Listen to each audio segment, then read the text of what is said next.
So the only way to jump higher instantly is by fixing your jump technique. We're going to break down technique into two separate phases so it's much easier for you to understand. We have the approach, which is also known as your run up, and then we have the takeoff. The approach is the most important aspect of your jump. It's about 90% of your jump, and the same principles apply to both 1 foot and 2 foot jumpers when it comes to the approach. Now, unfortunately for the approach, it usually always gets overlooked. I mean, think about it to yourself right now. How many times have you ever practiced your approach? Probably never. So don't worry, we're going to cut out the mistakes in your approach, we're going to add the fixes, and you should instantly see some gains on your vertical jump today. First, let's cover the 3 biggest mistakes that most players make when it comes to their approach. Now, mistake number 1 is stutter stepping.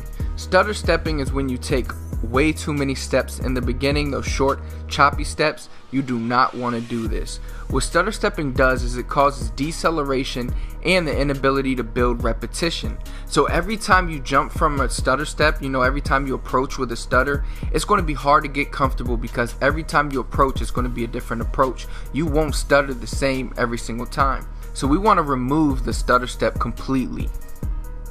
The next mistake that we want to remove from our approach is deceleration, aka slowing down. Now, what happens when you jump, when you go from your approach into your takeoff, you want as much speed as possible, which we call the MCV, your maximum controlled velocity.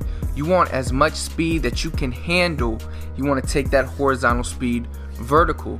Now, if you decelerate, which a lot of players do, they start off too fast, and by the time they take off, they slow down and they have zero power when they get into their takeoff. So in the approach, you want an acceleration, not a deceleration. You want to get faster as you go. You don't want to slow down. Now, the third and final mistake of the approach that we're going to discuss in this video is too much forward lean. So what happens is a lot of players, when they're in their approach and they're attacking the basket, they have their chest pointed at the ground. So what this does is when you get to your takeoff, and we're going to talk about this more as a takeoff mistake, but this takeoff mistake begins in the approach. Too much forward lean, you end up jumping horizontally and you end up going where your chest is at. So if your chest is pointing at the ground, you're going forward instead of jumping straight up. Now let's get into the approach fixes so you can start fixing your approach and start adding instant inches to your vertical. Keys to having a good approach. Now, the first thing you want to make sure you're doing in your approach is running with dorsiflexion.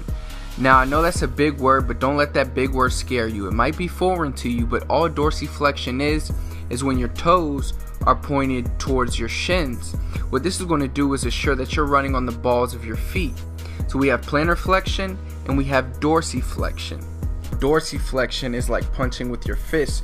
The ball of your foot is probably the most powerful part of your entire body. So we want to be running with all that power, all that explosiveness. We want to be using it as we run in our approach, generating all that force through the ground to get a faster approach and get a more powerful takeoff as well. So remember, you want to run and jump with dorsiflexion. So the next fixes to the approach are going to be to fix those mistakes that I mentioned earlier, especially number 2 and number 3. We got to fix the forward lean. We want a more upright torso. We want our chest up, head up. A great hack for this is just look up at the rim, and that's going to ensure that your head is up, your chest is up. And what this does is it gives you the ability to control your momentum better. So when you take all that speed horizontal to vertical, you're taking it vertical and not going too far forward. Next, we want a good accelerated approach. So we're not going to slow down, but we're going to speed up during the approach so that we're hitting our maximum controlled velocity right at the takeoff. So the more speed and power you can control and take into your takeoff, the higher you're going to jump. And that leads us right into the takeoff. So now let's talk about the takeoff. Now with the 1 foot takeoff and the 2 foot takeoff, there are again a lot of similarities, but this time there are a few differences. But first, let's address the mistakes and how to fix them. Now when it comes to mistakes with the takeoff, many of the mistakes occur from the mistakes in the approach. So let's take forward lean, for example. If you have too much forward lean in your approach, then that's going to happen in your takeoff your body will collapse during the takeoff and you'll jump too far forward. That's why we don't want forward lean. Instead, we want a tall approach, tall takeoff where our chest is up, head is up, and that allows us to control our body better so we can take all of our momentum vertical instead of horizontal.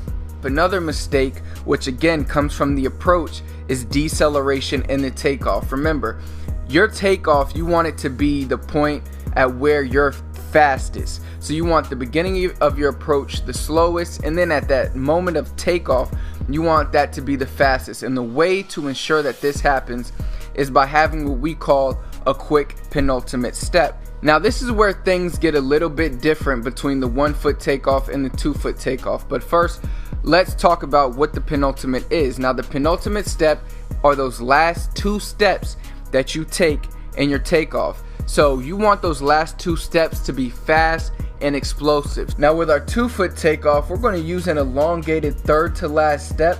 And what this is going to do is it's going to force us to cycle our feet through, ensuring that we have a quick penultimate step. So as you can see, I have a really long third to last step, and now watch how fast my penultimate has to be. So that's what it does right there. That third to last step, when it's long, it forces you to cycle those last 2 steps in and helps you take all that horizontal momentum vertical.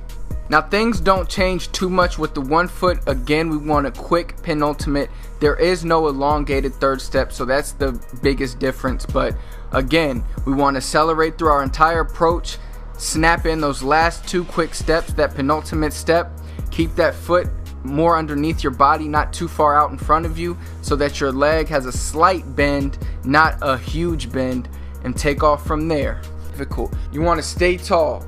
You want to use dorsiflexion when you run, when you jump, use dorsiflexion.